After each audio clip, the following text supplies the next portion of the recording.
Hello everybody and welcome to my channel Super Sam 7. This is another Golden Age comic review. This is Action Comics issue 43. This issue released December 3rd, 1941 and has the same cover date. The cover shows Superman flying towards an actual Yahtzee who's shooting at him parachuting out of the sky. The Superman story in here is titled The Pilot's Revenge, written by Jerry Siegel, penciled by Leo Nowak, and inked by Ed Dorbrokita. Also, the cover of this issue and the first thing you see in this story have nothing to do with the rest of the story for Superman. I always think that's a little funny. So Clark Kent, after messing up his last assignment, is passed over by his newspaper boss, Perry White. He gives the story of airplanes falling out of the sky to Lois. Avery Thornton is the manager of Skyways Airlines, the owner of all these planes that have been going down, and Lois is traveling to try and get a meeting with that man in one of his planes. She's going to travel there, so Clark changes into Superman to protect her. There's an explosion at the controls on the plane Lois is riding, and it starts to crash. Superman flies beneath the plane and saves the passengers. After making sure everyone's okay, Superman flies the plane to its destination, getting them all there faster than expected. I will always point out these funny moments of regular people living in a crazy superhero world, like at the airport workers seeing the Metropolis plane arrive super early. When Lois goes to Thornton's house, she encounters his butler, and he tells Lois to stay there while he gets him, but Superman, using his X-ray vision, finds Thornton's dead body, and the butler calls the police to try and frame Lois for his murder. Superman changes back into Clark Kent. Yeah, Clark Kent becomes involved, saying he followed Lois, and it's not questioned at all here how he got to her location so fast. The two actually get kidnapped and left for dead in a fire. Now I'm just going to talk about parts I liked of the story. There's a moment where the butler for Thornton gets assassinated by someone in a plane, and Clark pushes Lois out of the way, but the reader sees Clark getting hit with bullets harmlessly, and his clothes for some reason don't get holes in them from it. I like seeing Clark being bulletproof here. We also see him as Superman being bulletproof as well, and I like when Clark stops the butler from running away earlier, as he just pretends to accidentally stumble and fall on the guy.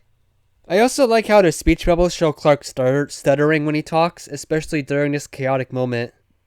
I thought this moment was unique here, where Lois Lane tries to free herself, but she ends up knocking herself out by hitting her head against the pole they're tied to too hard.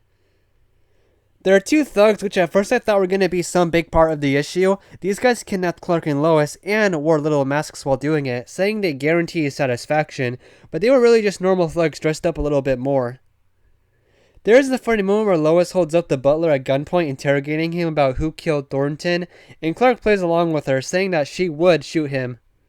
I really love these moments of Clark and Lois kind of being on the same team, being friends, when usually at work they're viewed as enemies, or just work rivals. The end of the story has the bad guy named Dutch O'Leary, an ex-pilot for Skyways Airlines, throw Lois Lane out of his plane, but Superman saves her and he destroys the plane Dutch was flying, saving him from the plane crash, so he can die later in an electric chair. I find that funny. Let him die more painfully, sure. And the last panel shows us that Clark Kent got this story to print before Lois Lane did.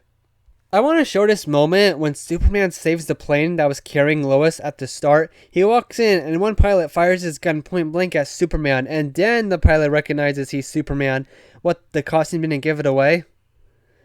Okay, I'm really picking out some cool moments in this story. I want to show off again another one. This one I think is the best one. Superman grabs the two guys who tried to kill him and Lois and carries them to the front of a moving train and keeps moving with the train at pace, being in front of the fast-moving vehicle to scare the guys. Now on to another story under the cover I was very excited to read, titled Vigilante Billy Gunn's Mine. Now this is about a villain named the Shade. No, not the Flash villain, another villain named Shade.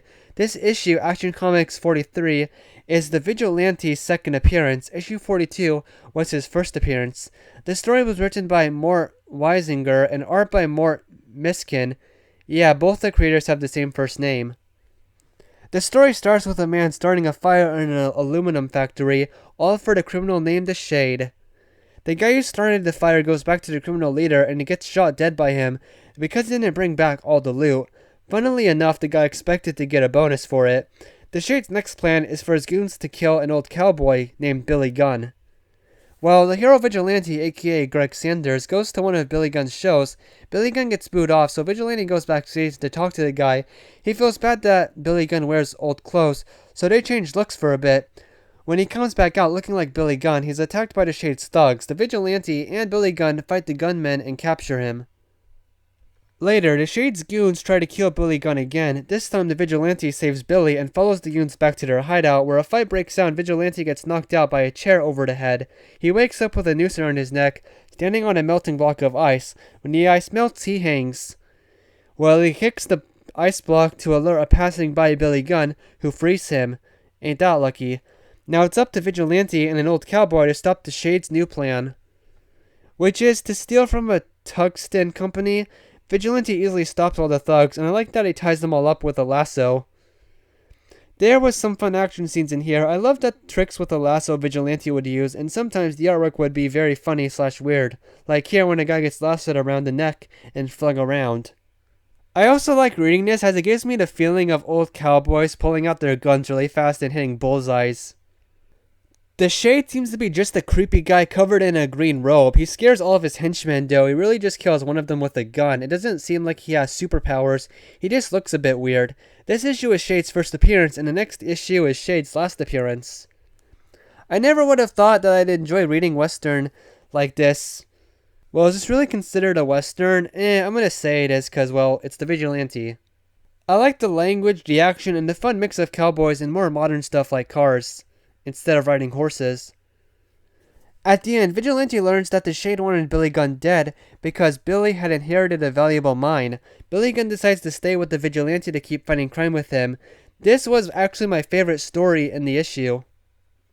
The other story I'm going to be looking at is Zatara, written by Gardner Fox and drawn by Joseph Solman. It is titled The Boss of Forest City. A building inspector almost gets crushed underneath a falling apartment. It's ironic this guy's almost getting crushed because he was the one who okayed the building inspection for that building. Zatara saved the guy and is told that he was forced to okay the inspection because of the criminal Honeyboy Hannes. Zatara tries to use legal methods to get rid of Honeyboy, but he eventually has to use his magic to scare the guy out of town. There wasn't any spells that Zatara used that stood out to me here. I realized while reading this that Zatara's place in his adventures couldn't be replaced by anyone. It's just his magic that makes it unique. And I really hope there are some Zatara stories that become more interesting, either having a better threat or more story about Zatara's origin. This is the worst Zatara story I've read so far. I'm not even going to really dive into it. So that was Action Comic issue 43. I think I had the least to say about this issue compared to literally all the other comics I've talked about on this channel. But I still hope you enjoyed, and thank you for watching.